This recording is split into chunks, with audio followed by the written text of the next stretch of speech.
আজকে আমরা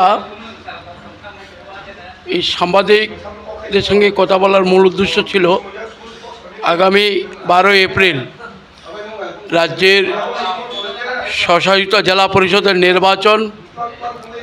এই নির্বাচনে ভারতীয় জনতা পার্টির প্রার্থীদেরকে বিপুল ভোটে জয় করার জন্য আমি আহ্বান রাখছি।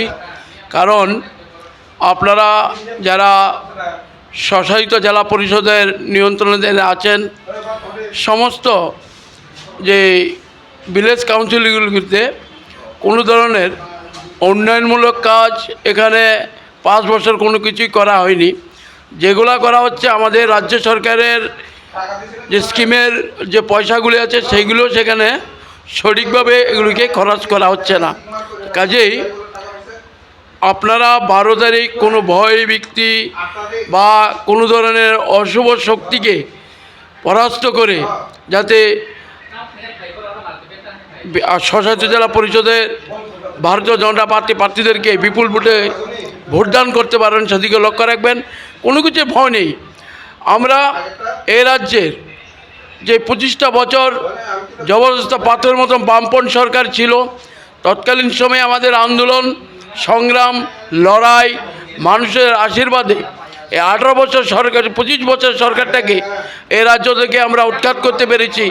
তাই এবারও যে মোতার যে শক্তি, সে শক্তি ওনারা দিন দিন দুর্বল হয়ে যাচ্ছেন। তাই মোতার কাছে কোনো নীতি স্বীকার না করে আপনারা আগামী 12 এপ্রিল পদ্মফুল চিহ্নে ভোট দেবেন। কোনো ধরনের ভয় পাবেন না।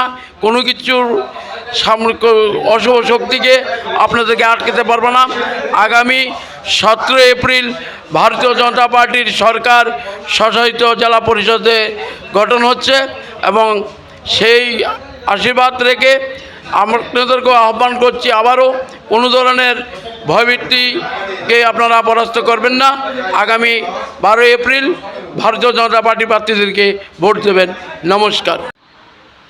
Norok Knaimangkana o Champoknogor je party office ni habanokni adongrok kok samani buskangni chongmari wo obakina srai srai khlaiye kirikoro kuno ungyawoi srai ke Bharatiya Janata Party o bodunani bagai borok kobokha gerangchang takoktai bokuchong naitongnai rok norok comment bisingti singhode naitongnai rok jotono hambai khulumka।